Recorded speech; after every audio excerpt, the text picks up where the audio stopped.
passed away on January 7th, 2025.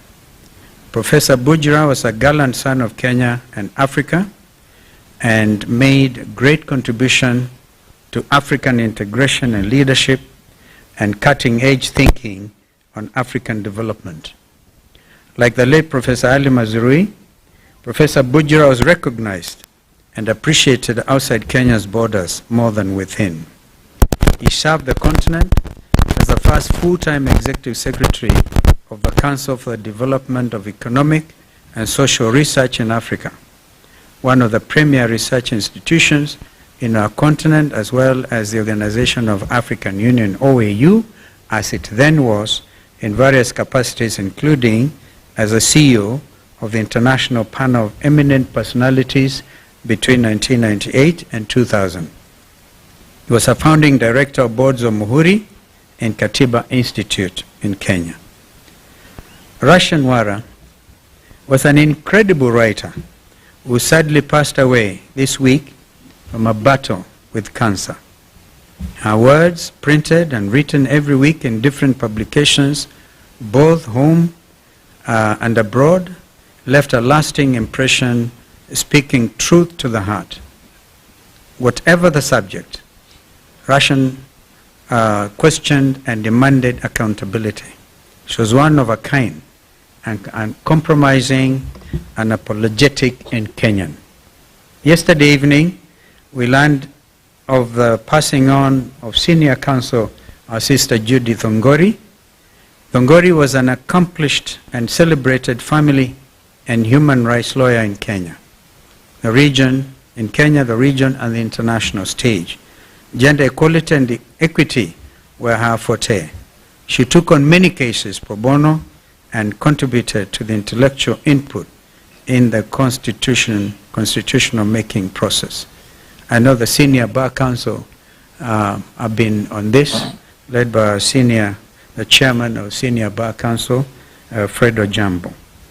And a lot is going in that space in celebrating the life of our sister senior counsel Judith Ongori. In their honor, let us have a minute silence.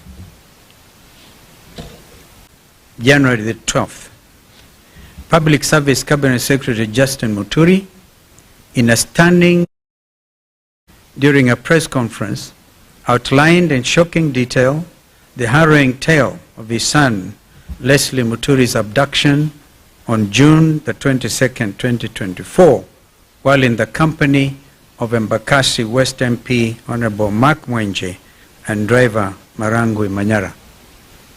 Honorable Muturi, who was serving as the Attorney General of the Republic of Kenya at the time of his son's abduction, said that he had been waiting for answers for the last 6 months as to why his son was abducted.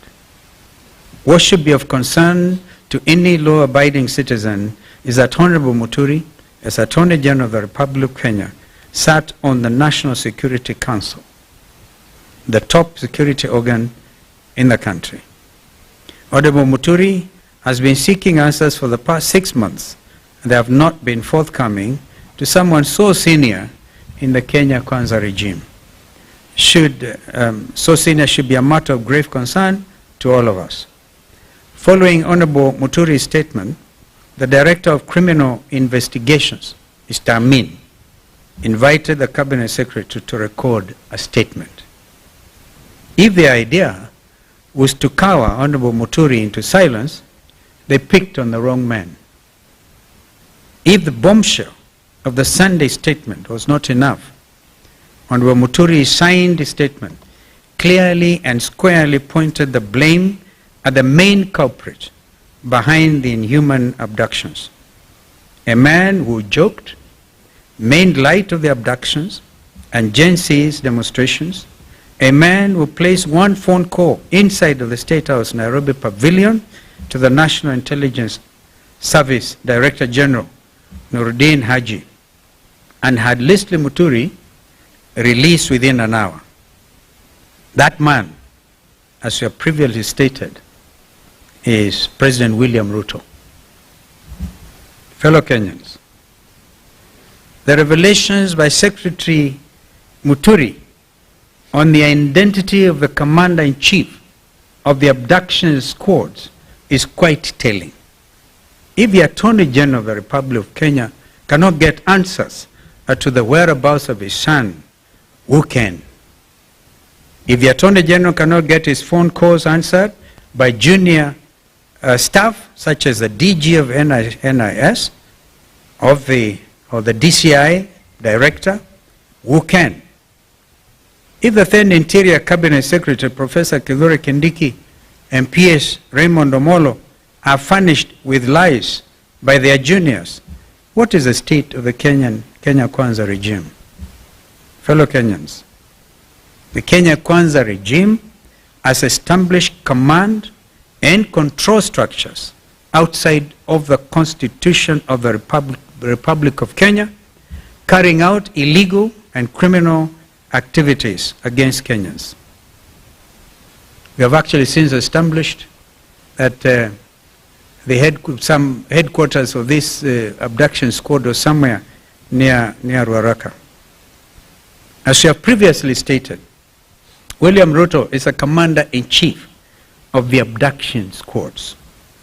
This has been clearly demonstrated by his own public pronouncements on the abductions, as well as those of his conceited cronies in government. Kenyans and the international community